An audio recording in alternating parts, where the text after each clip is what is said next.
June 1945. Camp Livingston, Louisiana. The debate that would consume the German women's barracks for 3 weeks started with a simple question from Private James Tucker. What's the difference between schnitzel and fried chicken? Brigitte Hoffmann, professional chef from Vienna's finest gasthaus, looked up from her meal with barely concealed disdain. She'd been at Camp Livingston for only 5 days, still adjusting to the oppressive Louisiana heat, the strange American routines, the constant proximity to people she'd been taught to consider enemies. But this question, this casual comparison between Austrian culinary art and crude American cooking, demanded response. "What's the difference?" Brigitte repeated in careful English, her accent thick but comprehensible. "Everything is the difference. Schnitzel is art-precise pounding technique, delicate breadcrumb coating, controlled temperature frying, elegant presentation. Your fried chicken is peasant food, thick coating to hide poor-quality meat, excessive grease because you don't understand temperature control, eaten with hands because you lack proper dining culture." The mess hall had gone quieter, other German women turning to listen. Rosa Fischer, sitting beside Brigitte, nodded agreement. "In Vienna, we would not serve fried chicken even to workers. It is crude." Tucker, a lanky Georgia farm boy whose mother's fried chicken had won county fair competitions for 20 years, just smiled with the patience of someone who'd heard similar dismissals before. "Sergeant Williams, would you mind settling this, professional to professional?" Sergeant Clara Williams looked up from where she'd been supervising the kitchen cleanup. She was a solid woman in her late 30s, with the kind of quiet competence that came from years of proving herself in spaces that didn't want her. As an African-American woman who'd risen to sergeant in a segregated army, she'd learned to let her work speak louder than her words. "Settle what, Private Tucker?" Williams asked, though her slight smile suggested she knew exactly what he was asking. "These ladies say fried chicken is peasant food that takes no skill. I figured you might have thoughts on that assessment." Williams studied Brigitte for a long moment, her expression unreadable. "Mrs. Hoffmann, have you ever tasted Southern fried chicken?" "I don't need to taste something to recognize poor technique," Brigitte replied, emboldened by the other German women's supportive murmurs. "I can see from observation, too, much breading, too much grease, no refinement in presentation." "Interesting," Williams said quietly. "You know, my grandmother used to say that the difference between a good cook and a great cook isn't technique. It's humility. Good cooks think they know everything. Great cooks know there's always something to learn." The rebuke was gentle but unmistakable. Brigitte felt her face flush. "This Sunday, we're having a welcome picnic for you ladies," Williams continued. "Traditional Southern cookout with all the fixings, including my fried chicken. I'd be honored if you'd taste it before making final judgments about peasant food and lack of skill." It wasn't really a request, Brigitte recognized. It was a challenge wrapped in Southern politeness, and she'd just been maneuvered into a position where refusing would look like cowardice. "I will taste it," Brigitte said stiffly, "and then I will explain professionally why schnitzel represents superior culinary technique." Sunday afternoon arrived with brutal Louisiana heat and humidity that made the German women wilt in their prison uniforms. The Americans had set up tables under large oak trees, covering them with red-checkered cloths and arranging what they called a traditional Southern spread: potato salad, coleslaw, baked beans, cornbread, and the centerpiece, platter after platter of golden brown fried chicken. The smell was overwhelming.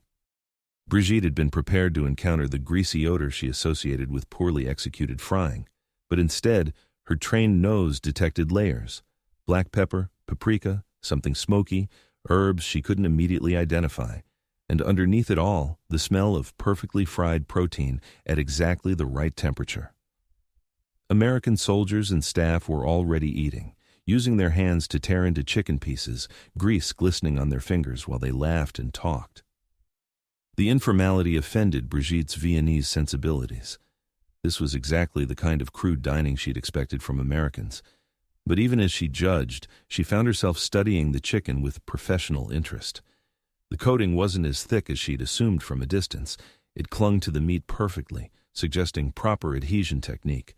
The color was remarkably even, implying careful temperature control. And the way it shattered when people bit into it, that crisp, audible crack, suggested a coating-to-meat ratio that was actually quite sophisticated. "Ladies, please help yourselves," Captain Morrison announced in German, gesturing toward the food tables. "This is meant to be a friendly gathering, a chance for you to experience some American hospitality." The German women approached cautiously. Some filled their plates with safer items: potato salad, beans, bread. But the fried chicken dominated every plate, impossible to avoid. Brigitte found herself holding a piece, still warm, the coating textured in a way that looked almost like her schnitzel's breadcrumb crust, but somehow different. Rosa stood beside her, equally hesitant. "Should we?" Rosa whispered in German. "We must," Brigitte replied. "I promise to taste it, and then I will explain why it's inferior." She bit into the chicken leg she'd selected. The coating shattered perfectly crisp despite the humid Louisiana air, which shouldn't have been possible. The meat underneath was impossibly tender, falling away from the bone with minimal effort, but somehow not dry, not overcooked. And the flavor layers hit her trained palate like a revelation: salt, perfectly balanced, black pepper heat, subtle sweetness she couldn't identify, herbs that complemented rather than overwhelmed, and a depth that suggested the meat had been treated with the same respect her father showed veal.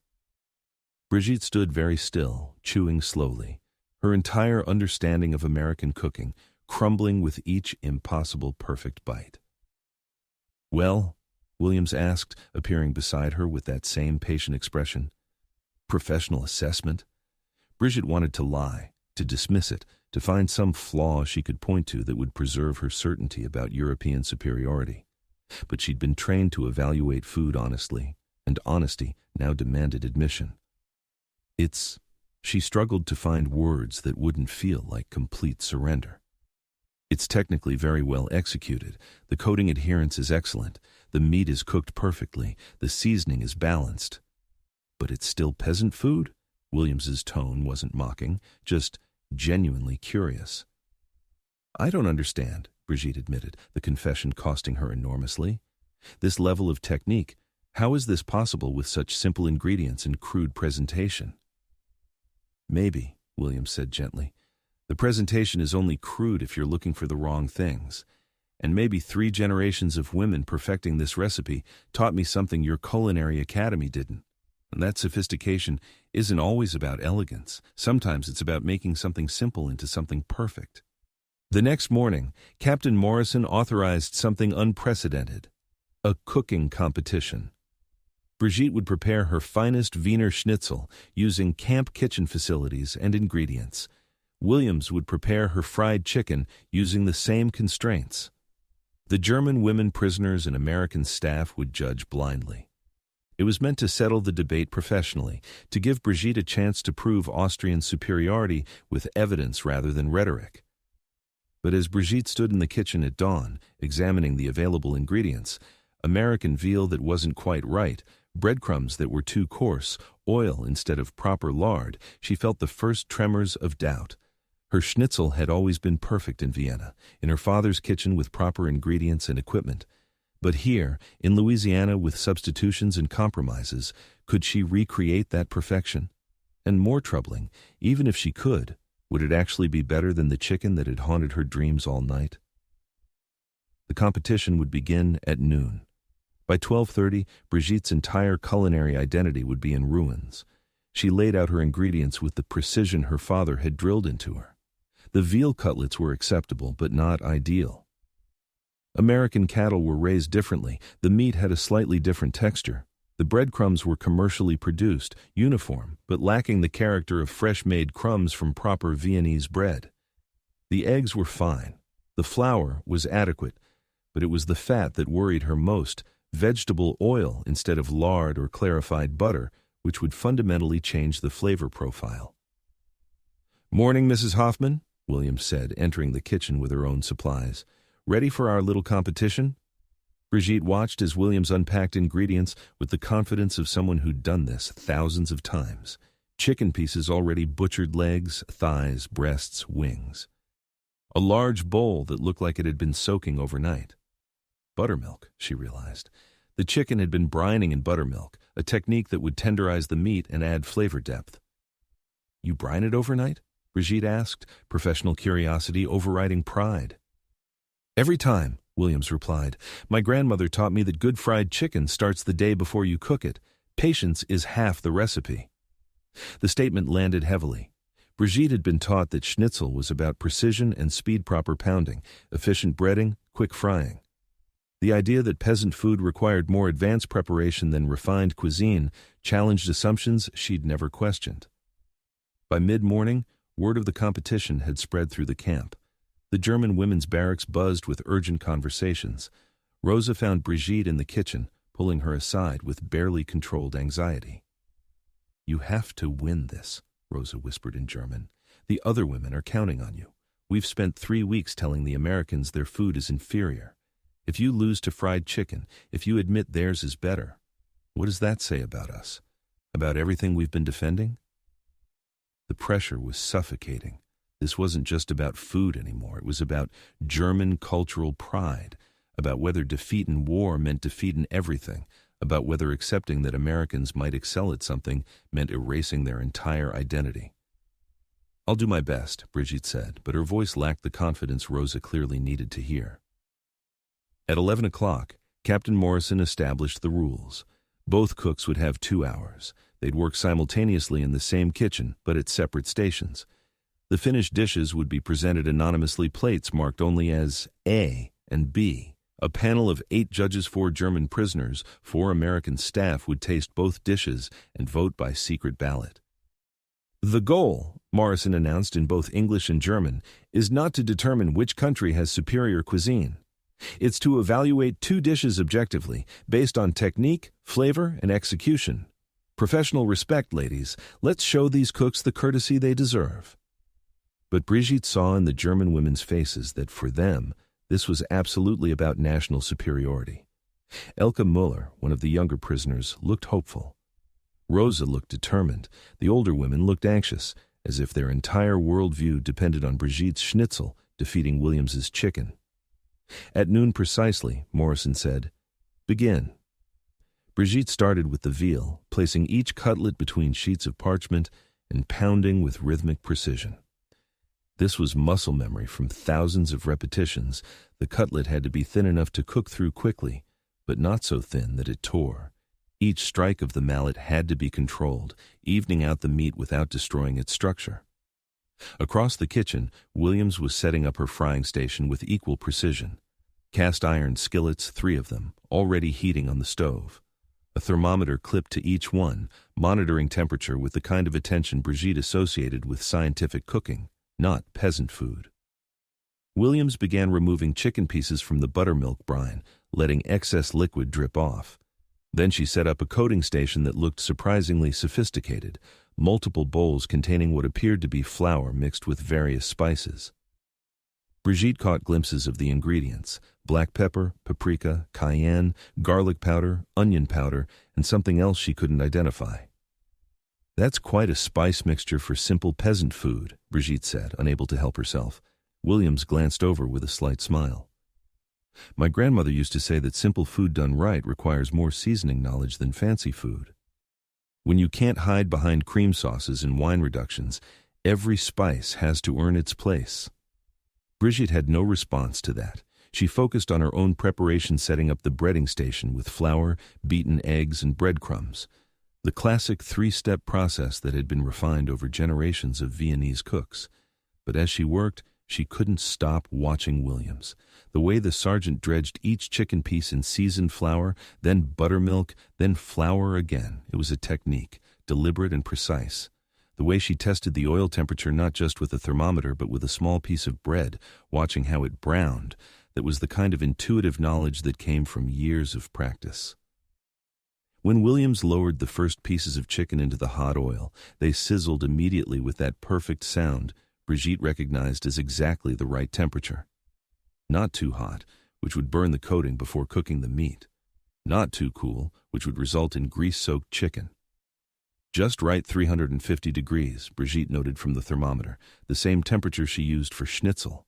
The same temperature, the same basic technique, different coating, different seasonings, but fundamentally the same approach to frying protein. The realization was unsettling. Brigitte began frying her schnitzel, working in careful batches to avoid crowding the pan. Each cutlet went into the oil with a satisfying sizzle, the breadcrumb coating immediately beginning to crisp and turn golden. She watched the color carefully, flipping at precisely the right moment to achieve even browning on both sides. The kitchen filled with competing aromas, the delicate buttery scent of schnitzel and the bold spice-heavy fragrance of fried chicken. Judges began gathering near the tasting table, their expressions curious and expectant. With 15 minutes remaining, both cooks were plating their dishes. Brigitte arranged her schnitzel with traditional Viennese presentation, the cutlets slightly overlapping on a white plate, lemon wedges positioned precisely, a small garnish of parsley. It looked exactly as it should, elegant and refined. Williams's plating was simpler chicken pieces arranged on a large platter, no garnish, no decoration. Just the food itself, golden brown and glistening. Morrison covered both plates, marking them A and B randomly so neither cook knew which was which. The judging would be truly blind. The 8 judges took their seats at the tasting table, Rosa, Elke, and 2 other German prisoners on one side, Captain Morrison and 3 American staff members on the other. The atmosphere was tense, expectant, as if far more than food was being evaluated. "Plate A first," Morrison announced, uncovering the dish. It was the schnitzel. Brigitte recognized her own work immediately, the precise overlapping arrangement, the lemon wedges at exact angles, the delicate golden color of the breadcrumb coating. It looked perfect, exactly as Viennese schnitzel should look. The judges cut into it carefully.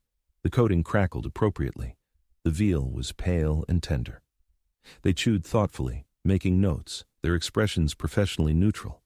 But Brigitte, watching from across the kitchen, saw something that made her stomach sink. The judges weren't reacting. There was no moment of surprise, no involuntary nod of appreciation, no eyes widening with pleasure. They were eating competent food and acknowledging it as such, technically correct, but somehow uninspiring. She knew why. The substitutions had compromised the dish in ways only a trained palate would notice. The breadcrumbs were too uniform, lacking the textural variety of fresh-made crumbs. The oil had given the coating a subtle flavor that competed with the veal rather than complementing it. And the veal itself, while properly cooked, lacked the distinctive character of Austrian raised cattle. It was good schnitzel.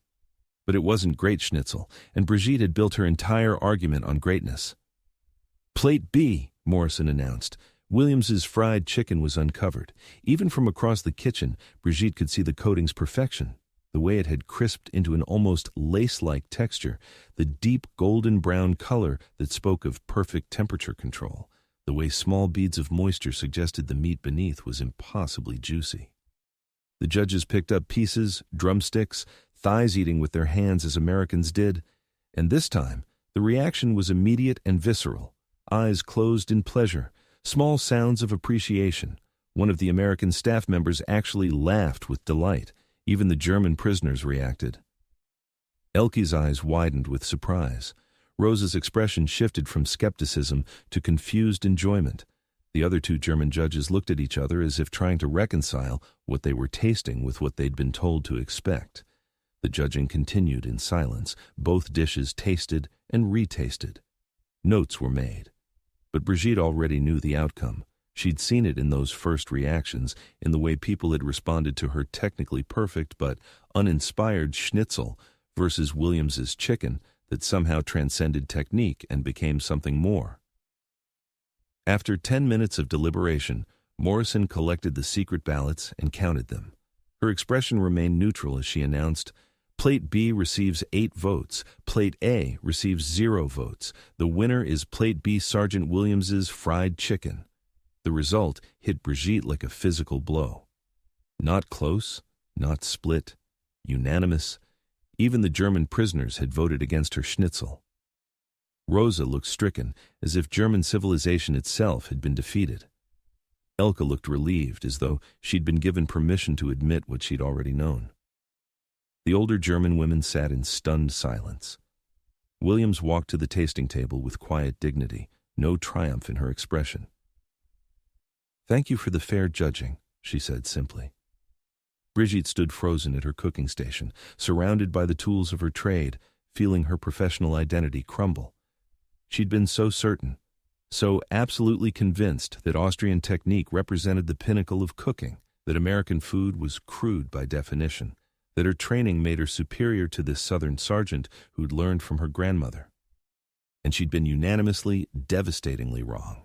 The mess hall emptied slowly, judges filing out with hushed conversations, American staff trying not to look too triumphant, German prisoners avoiding eye contact with Brigitte. Rosa lingered near the door, her expression a mixture of disappointment and something that looked like anger. "How could you lose?" she asked in German, her voice low but sharp. "You're a professional chef. She's just a sergeant who learned from her grandmother." The words stung precisely because they echoed what Brigitte herself had believed just days ago. "I didn't lose because I lack skill," Brigitte replied quietly. "I lost because I was wrong about what skill means." Rosa shook her head and left, unable or unwilling to accept that explanation. Brigitte stood alone at her cooking station, staring at the remaining pieces of schnitzel, technically perfect, beautifully presented, and somehow completely inadequate. "Mrs. Hoffmann?" Brigitte turned to find Williams approaching, still in her kitchen apron, her expression neither triumphant nor pitying, just serious, professional, respectful. "I wanted to say you made excellent schnitzel," Williams began. "The technique was flawless, the coating was beautifully executed. Under better circumstances with proper ingredients, I'm sure it would have been outstanding." "But it wasn't better than your chicken," Brigitte said, forcing herself to meet Williams's eyes. Not even close, apparently. "Different circumstances, different strengths," Williams replied. "Your schnitzel requires specific ingredients to be perfect.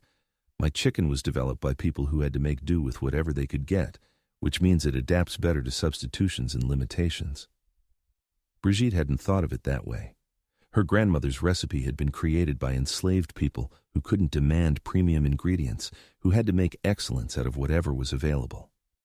It was a recipe born from necessity, refined through generations of making the best out of constraints.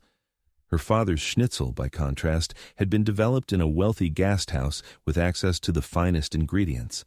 It was cuisine born from abundance, dependent on specific conditions to achieve perfection.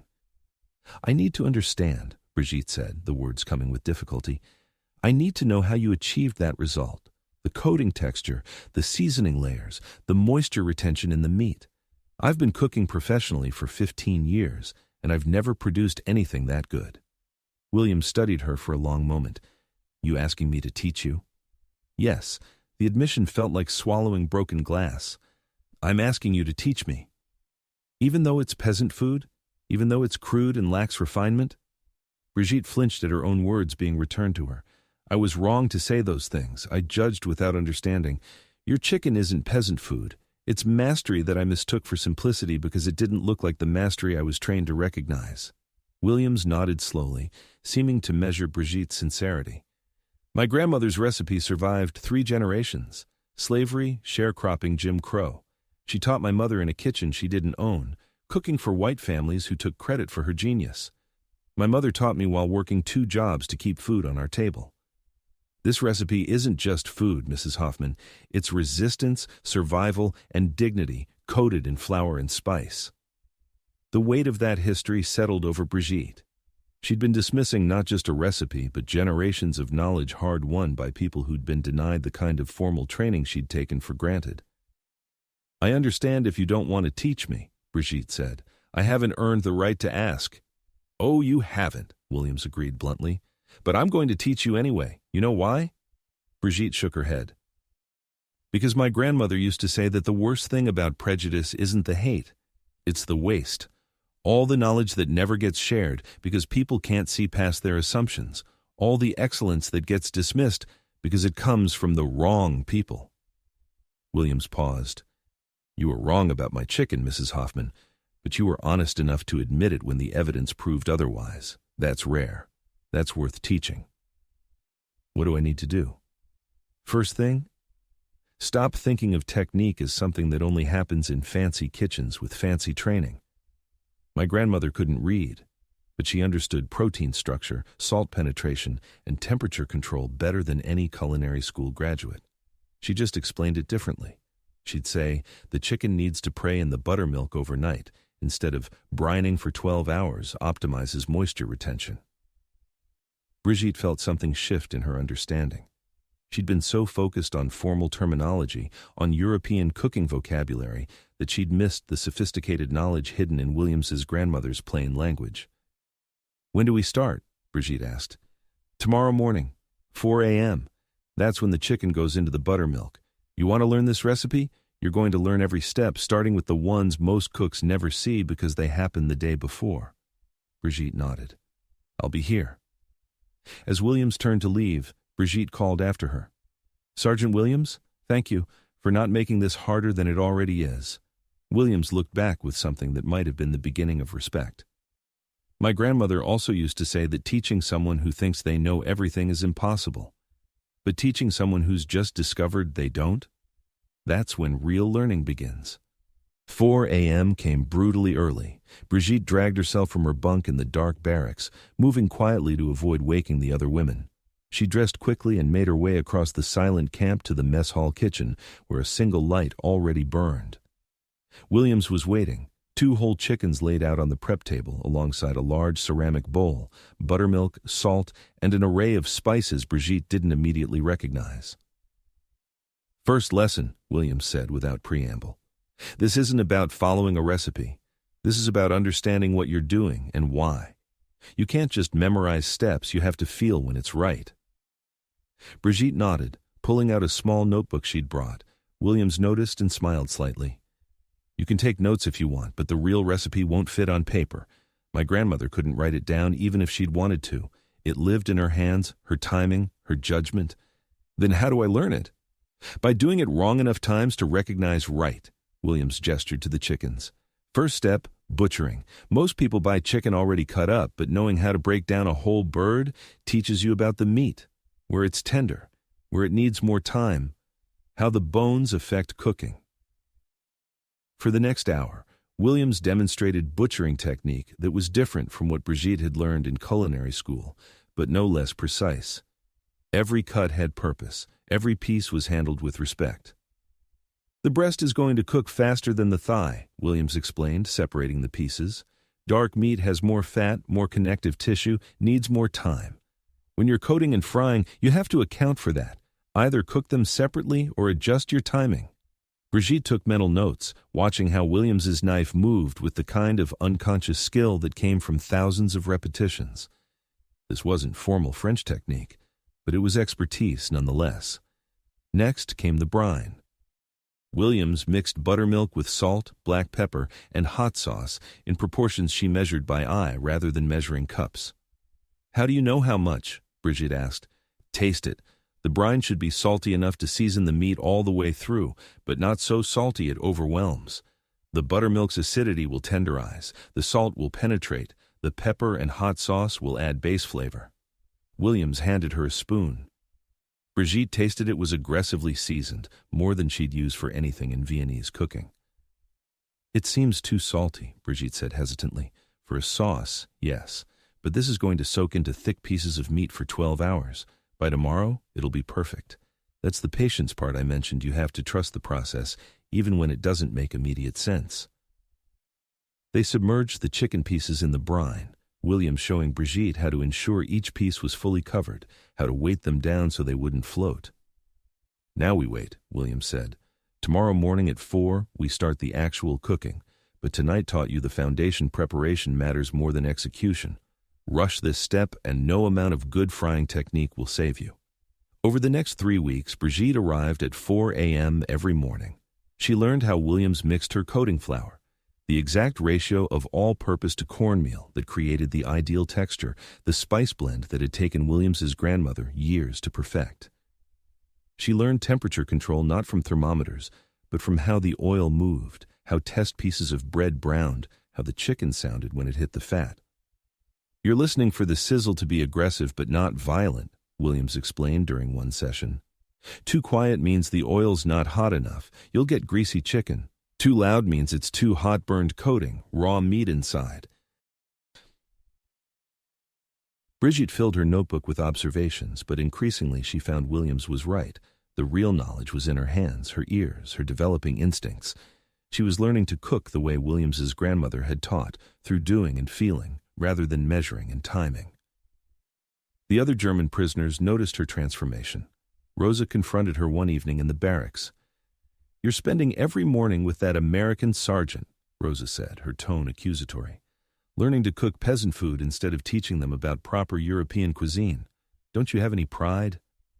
"I have professional integrity," Brigitte replied calmly, "which means learning from someone who knows more than I do, regardless of where she learned it. She's a sergeant. You're a trained chef. She's a master who learned from masters. I'm a trained chef who thought training was the same as mastery. It isn't." The conversation created a rift in the barracks. Some women, particularly the younger ones like Elke, were curious about what Brigitte was learning. Others saw her early morning kitchen sessions as collaboration with the enemy, betrayal of German superiority. But Brigitte no longer cared about those judgments. She was discovering something more important than cultural pride. She was learning that excellence had many traditions, many teachers, many forms. And sometimes the most sophisticated knowledge came wrapped in the plainest language, taught by people whose genius had been systematically dismissed by societies that couldn't see past prejudice. By the fourth week, Brigitte was producing fried chicken that Williams declared almost their high praise from a teacher who demanded perfection. The coating crisped properly now, the seasoning penetrated the meat, the timing was nearly automatic. "You're ready," Williams said one morning, surveying Brigitte's latest batch. "Not for my grandmother's approval, that would take years, but ready to teach others what you've learned."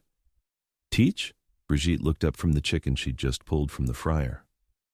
"Captain Morrison wants to start a cooking program, teaching the prisoners useful skills for when they're eventually released or emigrate. She asked if I'd run it, but I suggested something better. We run it together. You teach European technique, I teach Southern cooking, and we show these women that excellence doesn't belong to one culture." The proposal was audacious. A few months ago, Brigitte would have been insulted by the suggestion that American cooking deserved equal billing with European cuisine. Now, she understood it was the only honest approach. "What about the women who still think I'm a traitor?" Brigitte asked. "Let your cooking answer them." The first fusion cooking class took place on a Saturday morning with 15 German prisoners and 10 American staff members.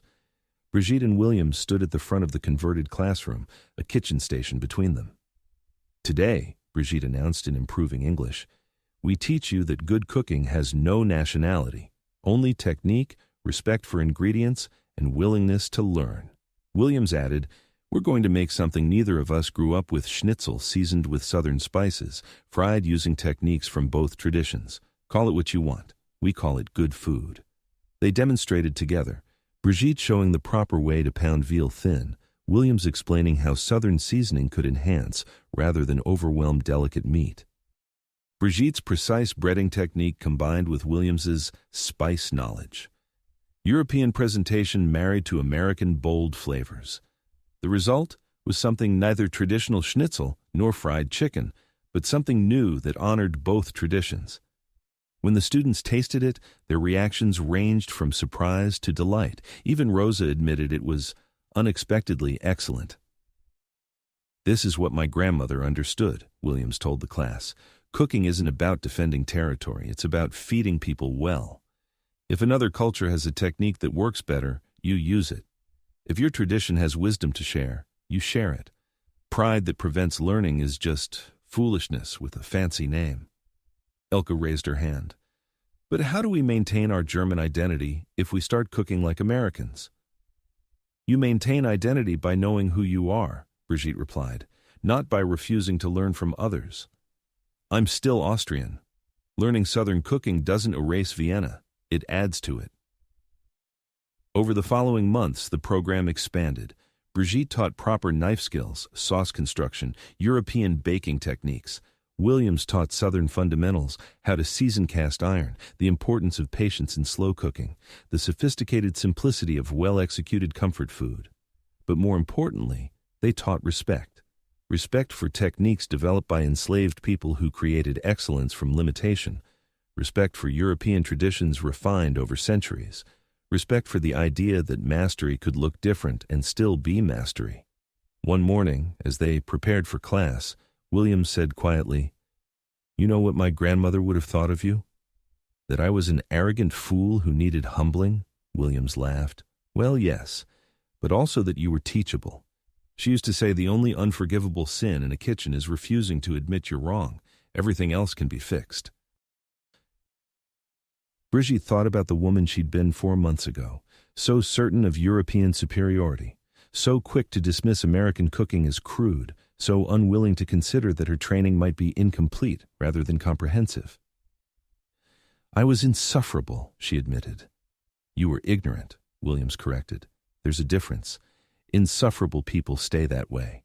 Ignorant people can learn.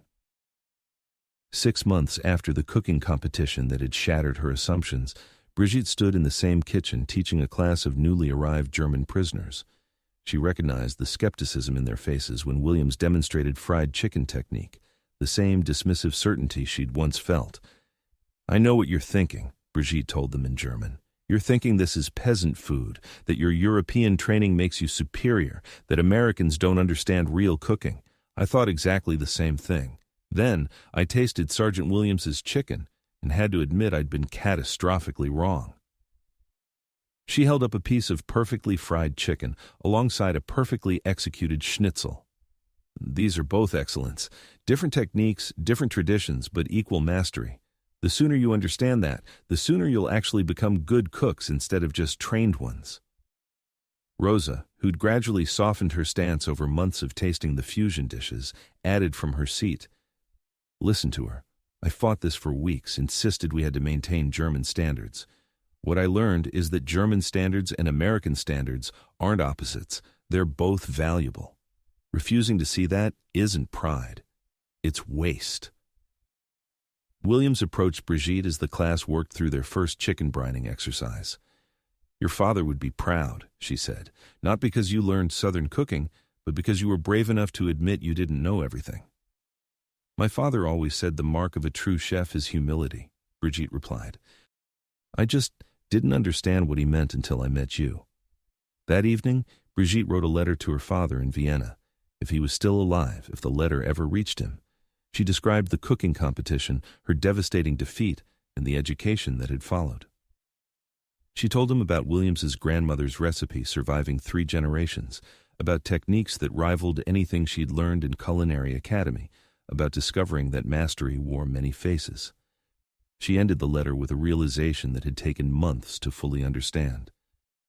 Papa, you always taught me that great cooking requires great ingredients, great technique, and great respect. I thought respect meant honoring European tradition. Now I know it means honoring excellence wherever you find it, especially when it comes from people and places you'd been taught to dismiss. Sergeant Williams taught me what you tried to teach me all along, that the greatest chefs are the ones humble enough to keep learning. The letter might never arrive. Her father might never read it, but writing it felt like closing a circle, like the woman who'd mocked fried chicken as peasant food had finally, truly understood what it meant to be a cook rather than just someone who'd been trained to cook. And that understanding, more than any recipe or technique, was Sergeant Williams's greatest gift.